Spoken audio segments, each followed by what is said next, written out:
Don't take this flight. That's what I'm reading sitting in the airport lounge while my husband Richard talks on the phone.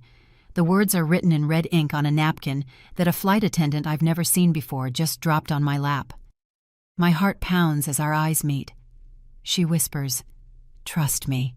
Don't take this flight. Don't go with him." An hour from now, I'll have to choose between believing a total stranger or the man I swore to love until death do us part. But before we continue, make sure you're subscribed to the channel and write in the comments, where are you watching this video from? We love to know how far our stories are traveling. Chicago O'Hare International Airport is packed this Friday morning. I'm waiting patiently in the VIP lounge, my head resting on my Louis Vuitton bag, a gift from Richard on our last wedding anniversary, 5 years together. And according to him, this trip to Miami is all about reconnecting. And what I don't expect is that someone is planning to disconnect me from this world permanently. Richard walks over with 2 coffees. His blue eyes, usually so warm, seem distant. In the last few months, I've noticed subtle changes in his behavior. Calls answered in other rooms, messages quickly deleted when I get close, a different perfume that I occasionally smell on his shirt. I chalked it all up to stress. The merger at his company is consuming all his time. "Everything okay, Allison?" he asks. "You look pale." He hands me the coffee. "Just a little tired," I reply, avoiding his gaze. The napkin is burning a hole in my pocket. My fingers are trembling around the cup. I need to get to the bathroom. I need a moment alone to understand what is happening. "I'm just going to use the restroom quickly," I say, forcing a casual smile. Richard nods, already completely absorbed in his phone. There it is again, that furtive look, like he's afraid I might see the screen. In the bathroom, I lock myself in a stall. Breathing hard, I pull the napkin from my pocket. I open it carefully. There's more written inside. "Your name is on a $5 million life insurance policy, taken out 2 weeks ago. You are going to fall from the hotel balcony. He has a mistress. Find me in the main food court in 10 minutes. I have proof. My name is Jenna." My stomach turns. The nausea is instant. It can't be true. Richard planning to kill me. I want to laugh at how absurd it all sounds, but something inside me freezes. The small changes, the secrets, the sudden trips. And why was he so insistent on this Miami trip when I suggested we postpone it? I splash water on my face, looking at my reflection in the mirror. Who is this terrified woman I need to pull myself together? This could be a sick joke, or someone trying to blackmail us. But what if it's not? I walk slowly out of the bathroom, watching Richard from a distance. He's talking on the phone again, his voice low, his body turned away from everyone. His gestures are tense. Instead of going back to our seats, I walk to the food court. My heart is beating so loud I can hear the pulse in my ears. I look around, searching for the flight attendant. There she is, at a table in the corner. She's not in her airline uniform, but I recognize her face. Our eyes meet, and she gives me a discreet nod to come over. "Mrs. Allison," she says as I sit down. "I'm Jenna. I used to work the same flight route your husband takes to Houston." "How do you know my name?" "What is going on?" I whisper. She looks around nervously before opening a folder with documents. "Your husband and I, we had a relationship," she says, avoiding my eyes. "It lasted 6 months. It ended when he met Isabella, his new business partner." The floor seems to drop out from under me. I feel dizzy, grabbing the edge of the table to stay steady. "I'm not here to cause problems in your marriage," Jenna continues. "I'm here because I overheard things that terrified me." She slides a piece of paper across the table. "This is a copy of the insurance policy, $5 million, with him as the sole beneficiary, taken out 2 weeks ago." I look at the document, recognizing Richard's signature. My throat closes up. "And this she says, handing me her phone, "is a recording of a conversation I overheard between him and Isabella. I was at his apartment when they arrived. They didn't see me." I press play with trembling fingers. Richard's voice fills my ears, talking about the perfect accident and how no one would suspect anything after so many happy posts on social media. Isabella laughs, asking what they'll do with the money afterward. Richard mentions a house in Barcelona. Hot tears stream down my face as the audio plays. It's really his voice. My husband. The man I thought I knew. Coldly discussing how to get rid of me. Our flight leaves in 40 minutes, I say, my voice barely audible. What do I do? Jenna puts her hand on mine. You can't go with him. Maybe it's better to fake being sick. Anything to stop the trip. Just then, I see Richard walking through the main terminal, looking around, probably searching for me. Our eyes meet for a second, and I see his face change. The mask drops. Surprise, irritation, and something cold I had never noticed before. He's coming this way, I whisper, terrified. What do I do now? Jenna squeezes my hand. Be strong. Pretend you're sick. Whatever it takes. Do not get on that plane. Richard is approaching quickly, his face now composed into an expression of concern. It looks so genuine that for a moment I doubt everything I just found out. Allison, I've been looking for you. We're going to be late, he says, looking curiously at Jenna. Who's your friend? I take a deep breath. The next few minutes will decide if I live or die. The human mind is amazing in a crisis. As Richard waits for my answer, a cold calm washes over me, a clarity I've never experienced before. Richard, this is Jenna. We met in the coffee line, I reply, forcing a smile. I was feeling a little dizzy, and she kindly offered me a place to sit. Jenna nods, her face a mask of polite indifference. The anguished woman who showed me proof of my own death sentence minutes ago is gone. Nice to meet you, Richard says, extending a hand which Jenna shakes briefly. His eyes scan Jenna, trying to determine if she's a threat. Apparently satisfied, he turns his attention back to me. Dizzy, are you okay to travel? He asks, his concerned tone now sounding like the cruelest lie. I put my hand on my stomach, faking discomfort. Actually, I feel worse. I think it was something I ate for breakfast. Honey, I'm sure it'll pass, Richard insists, putting his hand on my back. His touch, once comforting, now makes my skin crawl. It's probably just flight anxiety. Once we're in the air, you'll feel better. I sense the firmness behind his kind words. He isn't going to accept canceling this trip easily. The plan is in motion. I don't know, Richard. I really feel sick, I moan, bending over slightly. I think I need to see a doctor. There's a doctor at the hotel if you need one, he replies, a slight edge of irritation in his voice. Come on, the flight is in final boarding. I look desperately at Jenna, who stays quiet, but her eyes are sending me messages of encouragement. I'm not going to make it, I say, standing up abruptly. I'm sorry, I'm going to... And then, in an Oscar-worthy performance, I let my body collapse onto the floor of the food court. My fall has the desired effect. People turn to look. Employees run toward me. Richard, caught by surprise, doesn't have time to catch me. She fainted. Call for help, someone shouts. I keep my eyes closed as I feel hands helping me, worried voices all around. Richard is yelling my name, his voice a mix of shock and frustration. Mrs. Allison, can you hear me? A new voice, probably one of the airport paramedics. I open my eyes slowly, faking disorientation. What happened?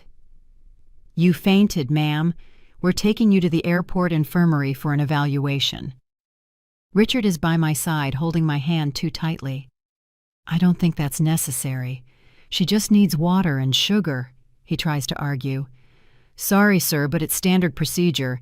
We can't clear a passenger who fainted to board a flight without a medical evaluation. I see the muscle in Richard's jaw twitch, a sign of contained anger I know well. He's losing control of the situation. Richard, I murmur, playing the fragile wife, I don't think I can travel today. We'll figure this out, honey, he replies, his tone forced and smooth. Let the doctors check you first. In the infirmary, after a basic exam, the doctor on duty is firm. Ma'am, your blood pressure is unstable. I do not recommend flying today. I suggest you see your cardiologist as soon as possible. Richard's expression is a contained storm. While the doctor writes on a clipboard, he leans in and whispers in my ear, This is ridiculous, Allison. You were fine an hour ago. I'm sorry, Richard. I can't control when I feel sick, I answer, keeping my voice low and weak. "Are you traveling with her?" the doctor asks Richard. "I'm her husband," he replies curtly. "Well, sir, your wife is in no condition to fly today. I suggest you reschedule your trip." I watch Richard's plan crumble before his eyes. He runs his hand through his hair. Another gesture of frustration I recognize. "Right, I'll take care of it," he says, stepping out of the room to make calls. The moment he leaves, I grab my phone. My hands are shaking so badly I almost drop it. I quickly open my banking apps. I need to see how much I have available in case I need to run. I quickly transfer the maximum amount I can to a secondary account Richard doesn't know about. It's not much, but it might buy me a few days. When Richard comes back, his face is composed again. "I managed to reschedule for Sunday," he announces. 2 days of rest and you'll be good as new." His smile doesn't reach his eyes. I nod weakly. 2 days. I have 2 days. 2 days to plan my escape, gather evidence, and decide how I'm going to confront the man who swore to love me, but is now planning my end. In the taxi on the way home, Richard is silent, typing furiously on his phone, probably updating Isabella about the change of plans, I think bitterly. The city blurs past the window. People go about their normal lives while mine is falling apart. "Do you think it's serious?" he finally asks without looking up from the screen. "I don't know. I hope not," I reply, watching him closely. Is this genuine concern, or is he just calculating if my health problem will ruin his plans? We arrive at our apartment in Lincoln Park. The luxury condo that used to feel safe now seems like a golden prison. The walls that witnessed our love now hide a deadly secret. Richard opens the door and walks in first, dropping the suitcases in the entryway. "I'll make you some tea," he says, walking to the kitchen. I stand there watching the man who has become a stranger. How many times has he planned my death while serving me tea? How many nights have we slept side by side while he dreamed about my insurance money? My phone buzzes. A message from an unknown number. "It's Jenna. See you tomorrow, 10 a.m., Woodfield Mall, food court. I have more information. Be careful." I delete the message immediately. Richard returns with a steaming mug. "Chamomile. It will calm you." I look at the golden liquid. Is it just tea, or... No, he wouldn't risk anything at home. The plan was the fall from the hotel balcony, a tragic accident, far away from the prying eyes of neighbors. "Thanks," I say, but I don't drink it. I put the mug on the table. "I think I'm going to rest for a bit." "Good idea," he replies, grabbing his jacket. "I need to take care of a few things at the office since we didn't travel. I shouldn't be long."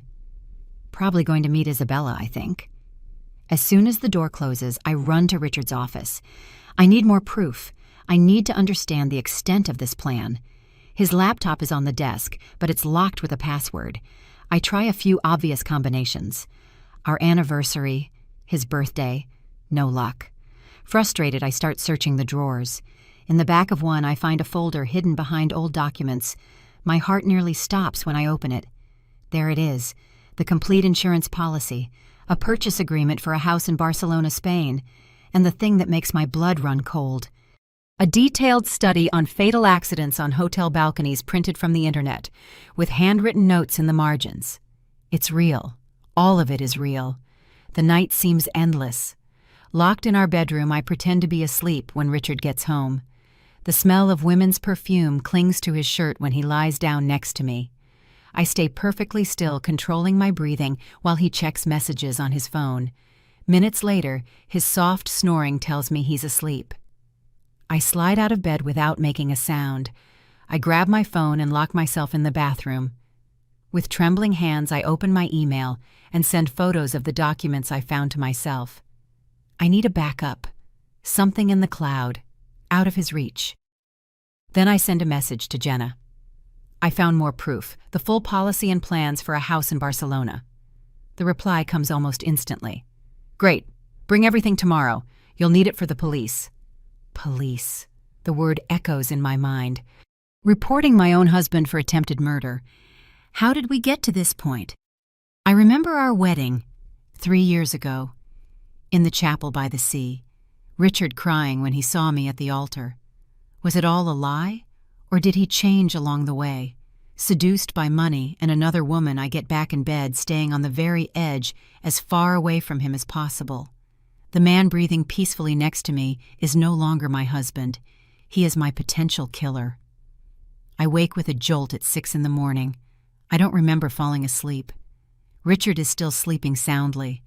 I get up quietly and go to the kitchen to make coffee. I need to maintain normalcy, not raise any suspicions. As the water heats up, I look out the window of our 20th floor apartment. The view of Lincoln Park is stunning. The city stretches to the horizon, the lake in the distance, a view many would pay millions for. Richard would pay with my life. "You're up early." His voice makes me jump. He's standing in the kitchen doorway, hair, messy, eyes, watchful. "I couldn't sleep well," I reply, pouring coffee into 2 mugs. "How are you feeling today?" he asks, accepting the mug I offer. "Better," I lie. "I think it was just exhaustion." "That's great. I'll reschedule our flight for tomorrow then." "No," I exclaim too loudly. He raises an eyebrow, surprised. I continue more calmly. "Let's wait until Monday. I want to check with my doctor first, just to be sure." Richard studies me for a moment as if trying to figure out if I'm hiding something.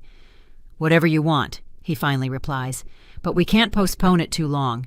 The hotel is non-refundable and we've already paid for 2 expensive days." "I understand," I say, taking a sip of coffee to hide my nerves. "I promise I'll decide by tomorrow." He nods, seemingly satisfied. "I have a 9 o'clock meeting today, unexpected stuff from the canceled trip." Perfect. This gives me time to meet Jenna without having to make up excuses. Richard leaves at 8:30 after a quick kiss on my forehead. A kiss that used to mean affection, and now just fills me with disgust. As soon as I hear the door close, I run to shower and get dressed. I choose discreet clothes, jeans, a black t-shirt, and a baseball cap to partially hide my face. I put the folder with the documents in my bag and hurry out. In the elevator, I run into our neighbor, Ms. Peterson. "Allison, I thought you and Richard were traveling." "I had a last-minute health issue," I explain quickly. "Oh, what a shame," she comments. "Richard seemed so excited about this trip. He was talking about it in the elevator yesterday. Said it would be unforgettable." Unforgettable. A shiver runs down my spine. I get to Woodfield Mall 20 minutes early. I pick a table in the food court with a view of all the entrances, where I can watch if Richard or anyone suspicious shows up. Jenna arrives promptly at 10. She's wearing jeans and a simple blouse, her hair in a ponytail. She looks like an ordinary person, not someone involved in a murder plot. "You came," she says, sitting across from me. "Did you bring the documents?" I slide the folder across the table.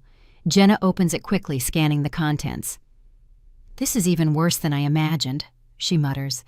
"This man is meticulous. I can't believe this is happening," I say, my voice breaking. "Why would he do this? We have enough money." $5 million is never enough for people like him and Isabella," Jenna answers bitterly.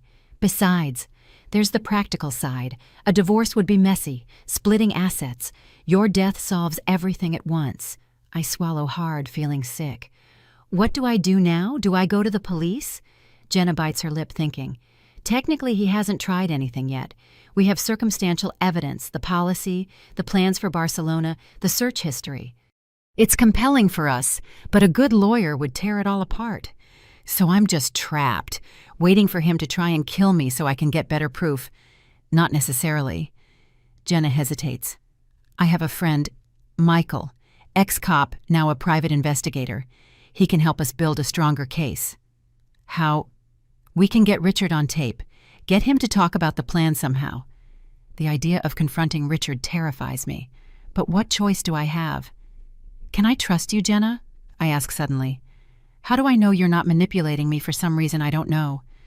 Her eyes meet mine, firm and direct. "Because I've been in your shoes, Allison. Not with Richard, but with another man. Nobody believed me until it was too late. I don't want the same thing to happen to you." Something in the intensity of her gaze convinces me. "When can I meet this Michael?" "This afternoon, 3 p.m., my apartment." She writes the address on a piece of paper. "Come alone and make sure you're not followed." Just then my phone buzzes, a message from Richard. "Meeting ended early. I'm heading home. We need to talk." My blood runs cold. "He's coming home. Now." "Go," Jenna says urgently. "Act normal. I'll see you at 3." I run out of the mall, nearly tripping on the escalator. I get a taxi immediately and tell the driver to hurry. The whole ride my mind is racing. What if Richard discovered my suspicions? What if someone saw us at the mall? What if... The taxi drops me at the entrance to my building 5 minutes before Richard arrives. I race to the elevator, my legs shaking. When I get into the apartment, I run to the bathroom and splash my face with water, trying to calm my breathing. I hear the key in the door. I'm in the kitchen pouring a random glass of juice to look busy. Richard walks in smiling, a smile that doesn't reach his eyes. "Hi, honey. Miss me?" That smile, there's something different about it, something calculated that I never noticed in 5 years. But now it stands out like a spotlight. How could I have been so blind? Of course, I reply, forcing a smile back as I offer him the juice. Was the meeting productive? Richard throws his briefcase on the sofa and loosens his tie. More or less. Isabella thinks we should postpone the merger, but I don't agree. Isabella. Hearing him say her name so casually makes me sick. The woman he plans to spend my insurance money with, after I accidentally fall from a balcony. You seem tense, Allison, Richard comments, walking closer. His fingers touch my face in a caress that used to comfort me, and now just makes me recoil. Still not feeling well. I'm just worried about these dizzy spells. I lie. I made an appointment with Dr. Armstrong for Monday. Monday. He frowns. I thought we were rescheduling the trip for Sunday. I think it's better to wait for the results. I insist, pulling away subtly. I don't want to feel sick again during the trip. I see frustration flash across his face, quickly replaced by an understanding expression. Richard was always good at hiding his emotions. How many lies had he told me with that same sincere face? Of course, your health comes first. He agrees, picking up his phone. I'll call the hotel and see if we can reschedule for next week. While he's on the phone, I turn to the sink, pretending to wash dishes. My mind is working a mile a minute. I need to get out of here. To meet Jenna and Michael, I need a plan. Rescheduled for next Friday, Richard announces, ending the call. Perfect for after your appointment. 7 more days. 7 days to gather enough evidence or find a permanent way out of this. Thanks for understanding, I say, trying to sound natural. I'm going to rest for a bit.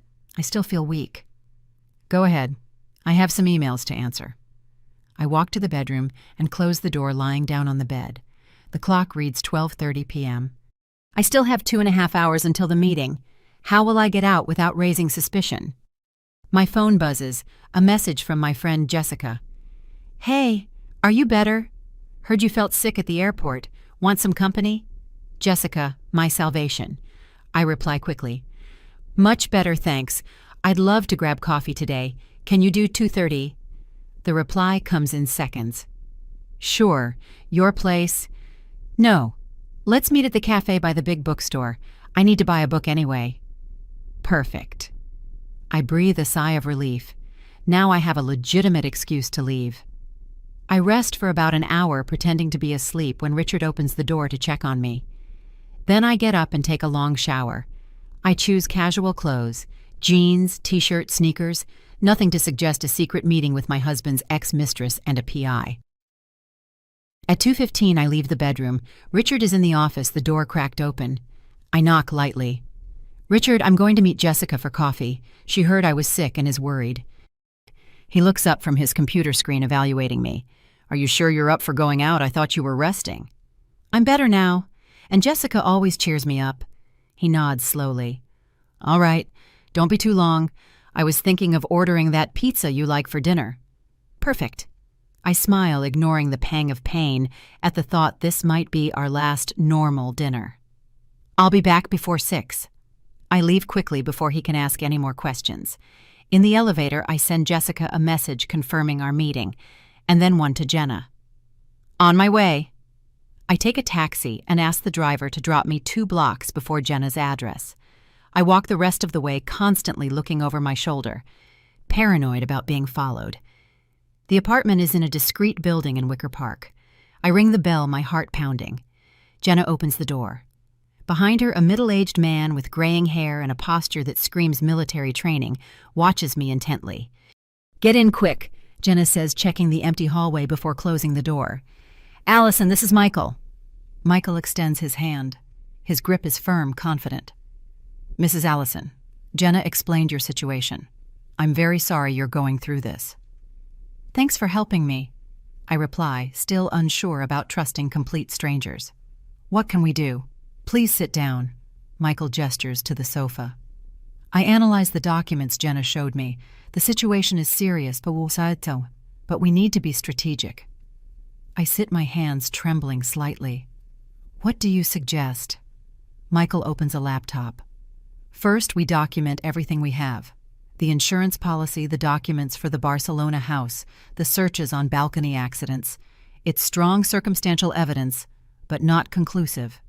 He looks at me directly. We need a confession. How do we get that? I ask. By recording a conversation where he reveals his intentions. Michael holds up a small device the size of a button. This is a high-sensitivity microphone. We can hide it in your clothes. I swallow hard. You want me to confront Richard? To accuse him? Not directly. Jenna steps in. That would be too dangerous. We need to be more subtle. Michael nods. Exactly. I suggest an indirect approach. The trip being rescheduled for next week is perfect. You can mention that you spoke to the insurance agent about some details of the policy. Say you found it unusual to increase the value so much in such a short time. We'll observe how he reacts, Michael continues.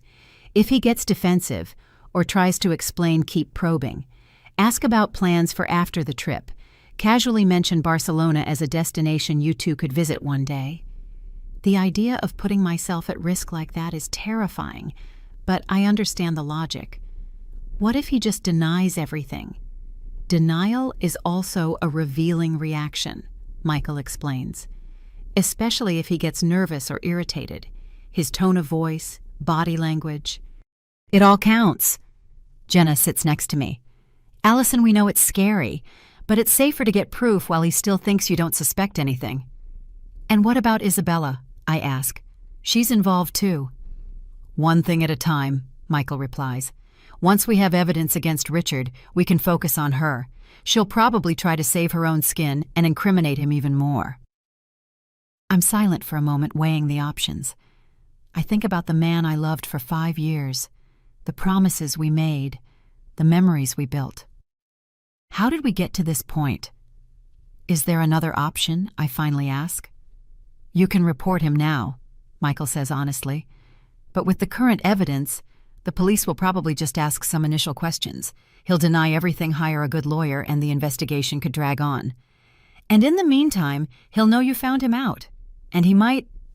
He stops, not wanting to complete the obvious thought. He might try something more direct. I finish, feeling a chill. Michael nods gravely. Unfortunately, yes. Jenna squeezes my hand. We're here to help Allison. You're not alone. I take a deep breath. Okay, let's do it. But how do I guarantee my safety? While we try to gather more proof, I have to go back home. Sleep next to him. That's crucial, Michael agrees. From now on, some basic rules. Don't eat or drink anything he offers you directly. Keep your phone with you at all times. Avoid situations where you're alone in dangerous places, like balconies or stairs. He picks up another device. This is a panic button. Press it for 3 seconds in case of emergency. It's connected to my phone. I'll be there in 15 minutes no matter the time. I accept the small device, a mix of gratitude and fear washing over me. And there's one more thing, Michael says, hesitating briefly. We need to consider the worst-case scenario. If Richard suspects, he might try to speed up the plan. What do you mean? We need to have an escape plan ready. A place you can stay that he doesn't know about. Enough money for a few weeks. Essential documents. The reality of my situation hits me like a ton of bricks. I might have to abandon my home, my life, everything I know, just to survive. I'll take care of that today, I reply firmly. Jenna opens a drawer and takes out a small box. Here's the microphone. Put it on a piece of clothing you'll wear tonight, under the collar of a blouse, for example. The battery lasts 72 hours. What about the files I took from the office? He might notice they're missing. You photographed everything, right? Michael asks. Then we can put them back. It's better if he doesn't realize you found them. I look at the clock. 4:30 p.m. I need to get back soon. When do we meet again? Tomorrow, same time, Jenna replies. We'll bring the equipment to record the main conversation about the trip. Before I leave, Michael gives me one more piece of advice. Allison, the most important thing now is to act natural. Any drastic change in your behavior could alert him. Try to keep your routine, as hard as it is. I nod, knowing it will be the hardest role of my life. On the way back, I meet Jessica at the bookstore as planned. I buy a random book to support my story, and we chat for a few minutes. She notices I'm on edge, but blames it on my recent illness. I get home at 5:45 p.m., carrying the new book and the crushing weight of my secret. The microphone is hidden in the collar of the blouse I'll wear to dinner. Richard is on the sofa, casually watching TV. Hey, honey, how is Jessica? Good, I reply, trying to sound normal. Did you order the pizza yet? Not yet, I was waiting for you. I put my bag in the bedroom, discreetly stashing the panic button in my nightstand drawer. Then I go to the bathroom and change my blouse, making sure the microphone is well hidden. When I get back to the living room, I find Richard opening a bottle of wine. I thought we should celebrate, he says, pouring 2 glasses. Celebrate what? I ask, my heart speeding up. He smiles, handing me a glass. Our time together. We've been so busy lately. We barely talk. I accept the glass, but I don't drink. You're right. We have been distant. Then a toast. He raises his glass. To us. I fake a small sip, watching him over the rim of the glass. Is the wine tainted? Or am I just being paranoid? I'll order the pizza, he says, grabbing his phone. I take the opportunity to discreetly pour some of my wine into the potted plant next to the sofa. During dinner, I try to act normal. We talk about trivial things. The new book I bought, a movie we want to see, plans for the weekend. You seem distant, Richard comments suddenly. Are you sure you're okay? Just tired, I reply, and worried about this sudden illness. Richard studies me for a moment. You know, I've been thinking, what if it's not just stress? What if it's something more permanent? Like what? He smiles, taking my hand. Wouldn't it be wonderful if it was a baby? The piece of pizza stops halfway to my mouth. A baby. He's suggesting I'm pregnant, while planning to kill me. Does this man's cruelty have no limits? I don't think it's that, I reply, trying to control my voice. My cycle is normal. You never know, he insists, stroking my hand. We could get a test tomorrow. I nod vaguely, unable to continue this sick conversation. After dinner, Richard suggests we watch a movie. We sit on the sofa, his arm around me. Every touch makes my skin crawl, but I force myself not to pull away. This movie has an amazing scene, Richard comments casually as we watch a thriller. A fall from a tall building. The director shot it from an angle that really makes you feel the vertigo. My blood runs cold. Is this an innocent comment, or is he testing me? I don't really like scenes like that, I reply. They make me feel sick. Richard laughs softly. Vertigo is a strange thing, isn't it? Just one moment of imbalance, and it's all over. The microphone on my blouse is catching every word, every veiled insinuation. Later in bed, I pretend to be asleep while Richard showers. I hear the water running, then the sound of him checking his phone, probably messages for Isabella. When he finally gets in bed and falls asleep, I let myself cry silently. Tears stream down my face as I stare at the ceiling, thinking about how my life turned into a nightmare in less than 24 hours. A stranger is sleeping next to me. A man planning my death while talking about babies and toasting to our future. Sunday morning is gray, matching my mood. I wake up before Richard, watching him sleep. He looks so normal, so peaceful. How can someone hide so much darkness behind such an ordinary face? I get up quietly and go to the kitchen. As I make coffee, I think about everything that has changed. Yesterday morning, I was still living in ignorance, believing I had a solid marriage. Now every minute is an exhausting performance, a deadly game. Richard appears in the kitchen, hair tousled, a sleepy smile. Good morning, love. He comes up behind me, wrapping his arms around my waist. I suppress the urge to pull away. "Sleep well?" I ask, pouring coffee into 2 mugs. "Like a rock," he replies, taking his mug. "And you seemed restless." "I had some nightmares," I admit. A partial truth. Nothing important. He studies me for a moment. "Want to go out today? Maybe lunch in the city? It might cheer you up." "Sure," I agree, even though the idea of spending hours faking normalcy sounds like torture. Let me finish my coffee first. While Richard showers, I check my phone. A message from Jenna. "Mike worked perfectly. Michael analyzed the recording. Come at 3 p.m. today." I breathe a sigh of relief. At least something is going right. Lunch at the restaurant by the park is surreal. The food is delicious. The breeze is nice. Other couples around us seem genuinely happy. Richard is charming, attentive, making jokes that would have made me laugh in another context. It's like we've gone back in time, to the days before I knew his true nature. "What are you thinking about?" he asks, noticing my silence. "About the trip," I reply, testing the waters. "Do you think the hotel in Miami will be comfortable?"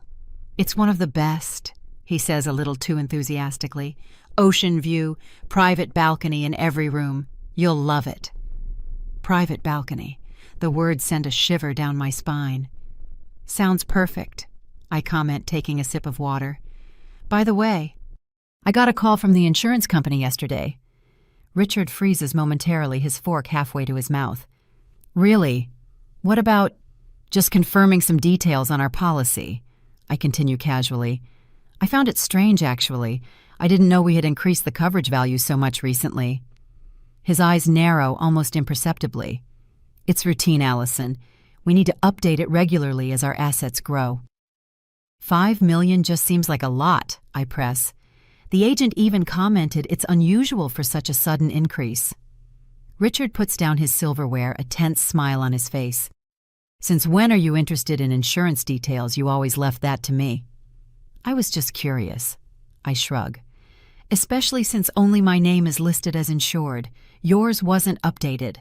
His hands clench into fists for a second. Then they relax. "A bureaucratic issue. I already asked them to update my side, too." A lie. He has no intention of being insured himself. "I see," I reply, deciding not to push any further for now. "How about dessert?" The rest of lunch is filled with superficial conversation. Richard seems normal to anyone who doesn't know him, but I notice his tension, the slightly clenched jaw, the frequent glances at his watch, his fingers tapping on the table. We get home around 2 p.m. I need to find another excuse to leave and meet Jenna and Michael. "Richard, I forgot to buy the medicine the doctor prescribed for the dizziness," I say, putting my purse away. "I'm going to run to the pharmacy." "Want me to go?" he offers a little too quickly. "No need. I'll use it as a chance to stretch my legs. The weather is nice." He nods. "Okay, don't be long. I was thinking we could watch that movie you wanted to see." "I'll be right back," I promise, grabbing my bag again. In the elevator, I breathe a sigh of relief. Every minute away from him is a relief. I leave the building and walk a few blocks before grabbing a taxi to Jenna's apartment. Michael is already there when I arrive, analyzing recordings on the laptop. "How did it go?" Jenna asks, leading me to the sofa. "Tense," I reply honestly. "I brought up the insurance at lunch." He got visibly uncomfortable. Michael nods, satisfied. "We heard. The mic captured everything perfectly." He turns the laptop so I can see. "Here's the voice analysis. These lines show the stress level when you mention the insurance. It's crystal clear." I look at the graph, seeing obvious spikes when I mention the company and the policy amount. "Is this enough?" I ask, hopeful. "Not yet," Michael answers honestly. "But we're building the case. He showed he knew about the policy and got defensive when questioned. It's a start." Jenna hands me another device, smaller than the last one. "This is a more sensitive microphone for tonight. And also—" She hesitates, exchanging a look with Michael. "We think you should install a camera in the bedroom." "A camera?" Michael explains. "It's a security measure. If he tries anything while you're sleeping, we'll have proof. And if you decide to confront him, we'll have a visual record." The idea of being filmed in my own bedroom, even for my safety, feels invasive, but I understand the need. Where would I put it? It's discreet. Michael assures me, showing me a tiny camera the size of a shirt button. It can go on the picture frame or on the bookshelf. The angle just needs to capture the bed and the entrance to the room. I reluctantly agree. And what about the conversation about the trip? How should I approach it? Tonight would be ideal, Michael suggests. When you're both relaxed, maybe watching TV, mention you're excited about the trip, that the view from the balcony must be incredible. See how he reacts.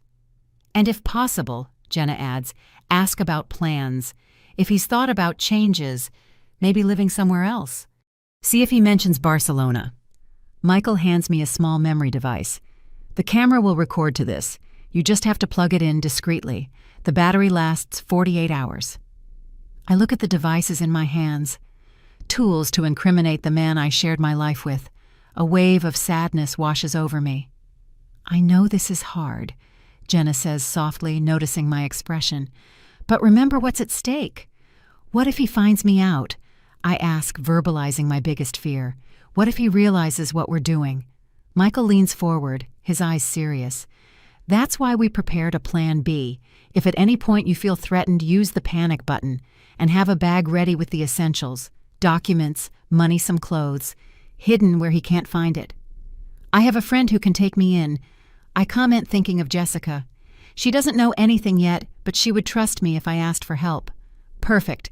Don't tell her the details yet, but have the address ready. Michael agrees. Now, let's review what you're going to ask tonight. We spend the next hour crafting seemingly innocent questions that could incriminate Richard. When I leave Jenna's apartment, I feel like a spy in training. Terrified but determined. On the way back, I stop at the pharmacy to back up my story and buy some random motion sickness pills. I also stop at a department store and buy a small carry-on bag. Not for Miami, but for my possible escape. When I get home, Richard is on the sofa watching a football game. He seems perfectly normal, carefree. Did I imagine all of it? Is it possible Jenna is manipulating me for some dark reason? No. The proof is real. The documents, the recordings, everything confirms my suspicions. You were gone a while, he comments, not taking his eyes off the TV. Find the medicine. Yes, I show him the pharmacy bag, and I took the opportunity to buy a new bag for the trip. My old one was worn out. This gets his attention. So you're excited to go? I force a smile. Of course. After the doctor's appointment tomorrow, I'm sure I'll be cleared to travel. Richard smiles, looking genuinely happy. Or is he just an excellent actor? I'm going to put my things away, I say, getting up. In the bedroom, I discreetly position the camera on the bookshelf among some books with a clear view of the bed and the door. I put the microphone on a clean blouse and mentally prepare myself for the most important night of my life, a night that could either save me or condemn me. The evening unfolds with agonizing slowness. Every minute seems to stretch as I wait for the right moment to start the conversation that could incriminate Richard. After dinner, which I can barely eat, we sit on the sofa to watch the movie he picked out. Ironically, it's a thriller about betrayal. Richard seems relaxed, his arm casually draped over my shoulder. His thumb rubs small circles on my arm. A gesture that used to comfort me and now makes my skin crawl. The microphone hidden in my collar is recording every sound, every breath. This movie makes me think about our trip, I comment when a scene shows a couple in a luxury hotel. Richard smiles, his eyes still on the TV. Why, the hotel looks like the one we booked, that ocean view. I pause briefly, especially the balcony. It must be beautiful. I feel his body tense slightly next to me. Yeah, the balcony is impressive. It's on the 15th floor, panoramic view. That high? I ask, keeping my voice casual. I'm not afraid of heights, but I admit balconies make me a little nervous, especially after that news story about the woman who accidentally fell in Houston. Richard shifts, adjusting himself on the sofa. Is he uncomfortable with this topic? Good. You've never mentioned a fear of heights before, he says, a slight irritation in his voice. "Don't worry, the balconies are safe. High railings." "But accidents happen, right? I was just reading about it. How people can slip or—" "Allison," he interrupts, his tone firmer. "Why this sudden interest in balcony accidents? Are you having a bad feeling about the trip?" This is my signal. Time to push a little more. "Not exactly," I reply, faking innocence. "I've just been thinking a lot about the future lately, about how life can change so fast." I take a calculated pause. "Have you ever thought about what it would be like if one of us wasn't here anymore?" Richard turns to look at me fully now, the movie forgotten. "What do you mean? You know, like with that insurance policy. If something happened to me, you'd be financially secure. $5 million would be enough to start over anywhere, even abroad." His eyes narrow. "Why are we talking about this now?" I don't know. Maybe feeling sick at the airport just made me thoughtful. About fragility. And I take a breath and add, "Have you ever thought about living outside the U.S. Barcelona? Maybe I hear it's beautiful." The mention of Barcelona, the city where he planned to buy a house with my insurance money, is like a direct hit. Richard's face visibly pales. His hands, once relaxed, are now tense fingers digging into his palms. Barcelona. Why Barcelona specifically? His voice sounds controlled, but I detect the underlying tremor. I don't know. It just seems like a good place to start over. I hold his gaze. To leave the past behind. A tense silence settles between us. Richard is studying me as if trying to read my mind. Finally, he forces a smile. "You're acting strange today, Allison. Maybe it's the medicine." He stands up abruptly. "I'm going to get a glass of water." When he leaves the room, I take a deep breath, trying to control my pounding heart. His reactions are telling. The discomfort with the balcony talk. The shock at the mention of Barcelona. The microphone caught all of it. His altered breathing. His defensive tone. Richard comes back with 2 glasses of water. He hands one to me, watching me intently as I drink. "Maybe we should go to sleep," he suggests. "You have your doctor's appointment early tomorrow, right?" "Yes." I agree, grateful for the chance to end this tense conversation. I am really tired. In the bedroom, the hidden camera on the shelf silently films as we get ready for bed. Richard seems lost in thought, his movements mechanical as he changes and brushes his teeth. We lie down in bed, his back turned to me. I remain motionless, eyes open in the dark. Every sense is on high alert. After a few minutes, I hear his breathing slow down and become regular. Is he asleep? I can't be sure. I close my eyes, forcing myself to breathe evenly, faking sleep. Around midnight, I feel Richard move in the bed. I keep my eyes closed, but my muscles are tensed, ready to react. He gets up silently and leaves the room. I open my eyes, listening to his soft footsteps down the hall. Where is he going? A few minutes later, I hear his muffled voice coming from the office. He's making a call, probably to Isabella. Although I can't make out specific words, the urgent tone is unmistakable. He comes back about 20 minutes later, sliding carefully under the covers. I continue to fake sleep, my heart beating so hard I'm afraid he can hear it. For another 2 hours, I lie awake listening to his every move.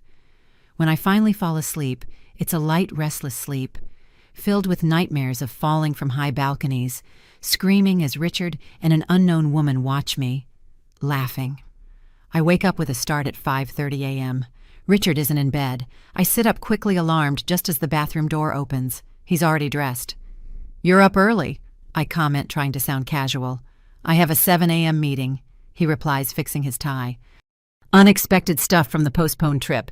Will you be okay to go to the doctor's appointment alone?" "Of course." I nod, watching him closely. There's something different in his eyes. A cold determination that wasn't there yesterday. Perfect. He leans in to give me a quick kiss on the forehead. "Call me after and tell me what the doctor said." After Richard leaves, I get up immediately. Something isn't right. A 7 a.m. meeting. He never mentioned it, and why the rush? I run to the office, checking if he took the documents I found earlier. The folder is still there, apparently untouched. But when I open it, I notice some papers are in a slightly different order. He had gone through the documents and tried to cover his tracks. My phone buzzes, a message from Jenna. "Come now, urgent." I get dressed quickly, grab the small camera and microphone, and leave the apartment. In the elevator, I get another message, this time from an unknown number. "Mrs. Allison, this is Michael. We intercepted a conversation. Your husband moved up the plans. Do not go back home." My blood runs cold. Did he find me out? Is he planning something for today? I take a taxi straight to Jenna's apartment. Michael opens the door, his expression grim. "What happened?" I ask, rushing in. "We managed to access Richard's phone remotely last night," Michael explains, leading me to his laptop. A call was made at 12:47 a.m. to Isabella Acosta. He presses play on an audio file. She knows. I hear Richard's tense voice. I don't know how, but she knows. She mentioned the policy Barcelona, even the house. It's not a coincidence. "Are you sure?" a female voice replies, presumably Isabella. "Maybe it's just vague suspicions." "I can't risk it," Richard snaps back. "She was testing me today, asking questions about balconies and accidents. We have to move it up. How? We can't wait for the trip. It has to be today. I'll convince her to take some of those motion sickness pills. They're strong enough to disorient her. Then it's just a matter of getting her to the roof of the building. A domestic accident. It's less ideal than the hotel, but we have to adapt." My knees buckle. Jenna catches me, helping me to the sofa. My voice fails. "He's going to try it. Today." Michael nods gravely. "That's why you can't go back home. We're going to the police precinct. Right now. We have enough." "What if they don't believe me?" I ask, terrified. "What if it's his word against mine? We have concrete evidence," Michael states, holding up an organized folder. "The recording of this phone call, the policy documents, the search history from his computer, the purchase contract for the house in Barcelona, the recordings of your conversations where he reacts nervously. It's much more than just word against word." Jenna holds my hand. "Allison, we need to go, now. Richard knows you're on to him. He's desperate, which makes him extremely dangerous." I'm still processing the horror when my phone rings. "Richard." I show the screen to Michael, who nods, signaling for me to answer, and put it on speaker. "Hello," I answer, trying to sound normal. "Allison, where are you?" Richard's voice sounds falsely concerned. "I went by Dr. Armstrong's office, and he said you don't have an appointment scheduled." My heart hammers. He's tracking me. "Oh, it was a mix-up," I improvise quickly. "The appointment is at the hospital, not his private office. I'm in the waiting room now." "Which hospital?" he insists. "I'll meet you there." Michael is shaking his head vigorously, signaling me to refuse.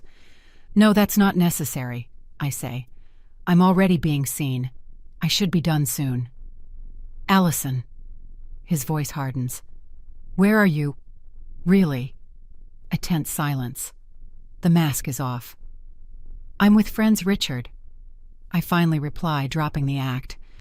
"I know everything about the policy, about Barcelona, about you and Isabella planning to push me off a balcony.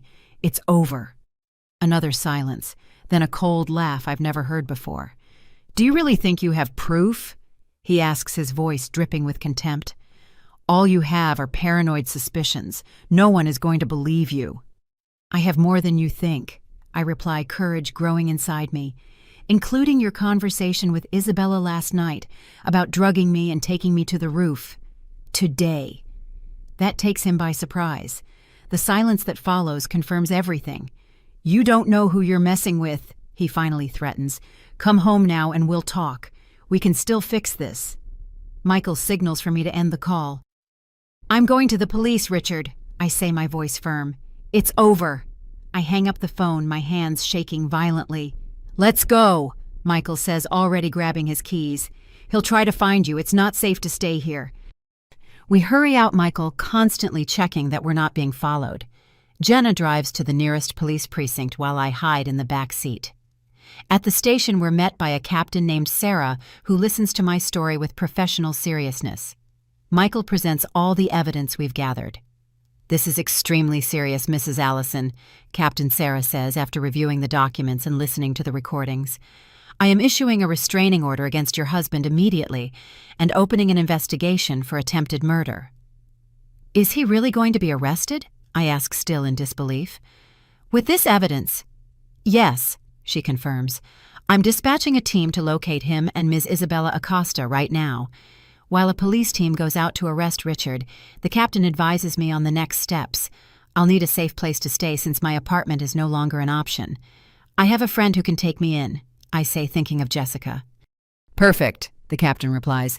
"I'll assign an officer to escort you there as a precaution."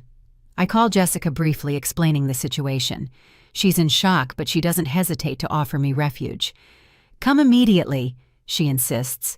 "I'll be waiting." While waiting for the officer to escort me, I get another call. Unknown number. I show it to the captain, who nods, suggesting I answer on speaker. "Hello. Mrs. Allison. This is the doorman at your building. Sorry to bother you so, but something strange just happened. Your husband arrived, very agitated, went upstairs, and then came down with several suitcases. He looked like he was running. I thought I should let you know." I exchange alarmed looks with the captain, who immediately takes the phone. "Sir, this is Captain Sarah. Do you know where Mr. Richard went?" "He asked for a taxi. Urgently. I heard him tell the driver to go to Midway International Airport." The captain thanks him and hangs up, immediately getting on her radio. "We're going to intercept him at the airport. He's not going far." The next 3 hours are a blur of emotions and adrenaline. The captain receives confirmation that Richard was detained at the airport, trying to board a flight to Madrid with a fake passport.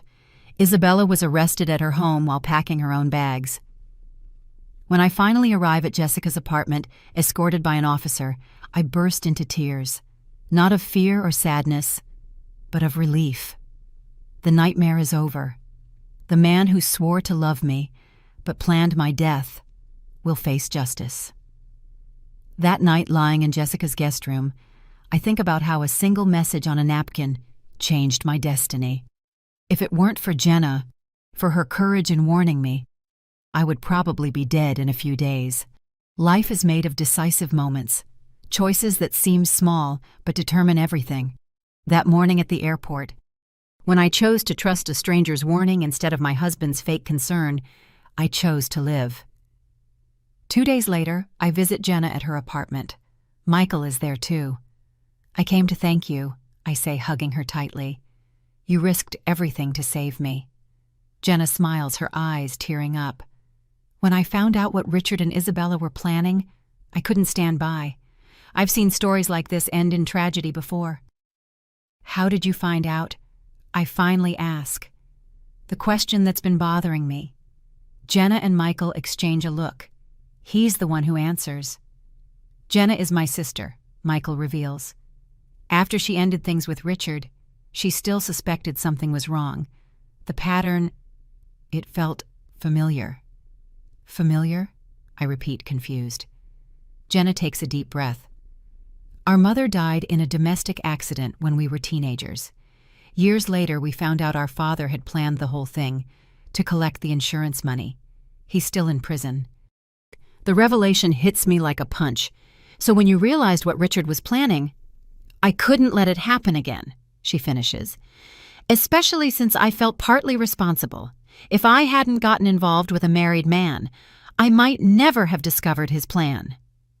"You made up for it by saving me," I state, squeezing her hand. "And don't blame yourself. Richard is the only one responsible for his actions." A month passes. The investigation is concluded, and Richard and Isabella are formally charged with attempted murder and fraud. The evidence is overwhelming, and they both remain in jail without bail. My life is being rebuilt piece by piece. I start the divorce proceedings. I sell our apartment full of false memories, and I start looking for a new place to live. I go back to my job at the publishing house, where my colleagues welcome me with support and understanding. The case gains notoriety in the media. Newspapers and TV shows tell the story of the killer husband and the wife who escaped. I turn down most interview requests, but I agree to participate in a special about domestic violence and abusive relationships. If my experience can help other women recognize the warning signs, it will be worth sharing. Jenna and I develop an unlikely friendship, born from the most extraordinary circumstances. She becomes a pillar of support during the legal process, understanding what I'm going through like no one else can. 6 months later, sitting at a cafe overlooking Lincoln Park, I open a letter that arrived this morning. It's from the court informing me that the trial date for Richard and Isabella has been set. In a few weeks, I will face them again. This time, in a courtroom. The waitress comes over, smiling gently. "Another coffee, ma'am." I look up from the paper, noticing the beauty of the sunny afternoon, the sound of the fountains, the taste of the life that was almost stolen from me. "Yes, please," I reply, smiling back, "and a piece of cake." "Are you celebrating?" she asks, curious. I carefully fold the letter and put it in my bag. "A second chance," I reply simply. "A second chance to live." As I watch the horizon where the sky meets the buildings in a perfect line, I feel a peace I haven't felt in a long time. Richard's betrayal shattered my trust, but not my spirit. The pain will fade with time, the scars will remain, but I am alive. Thanks to a napkin, a brave stranger, and my own refusal to be the perfect victim, life rarely follows the script we imagine. Sometimes it's interrupted by brutal twists that test our limits. What matters isn't the fall, but how we choose to get back up, and I have chosen to rise, stronger.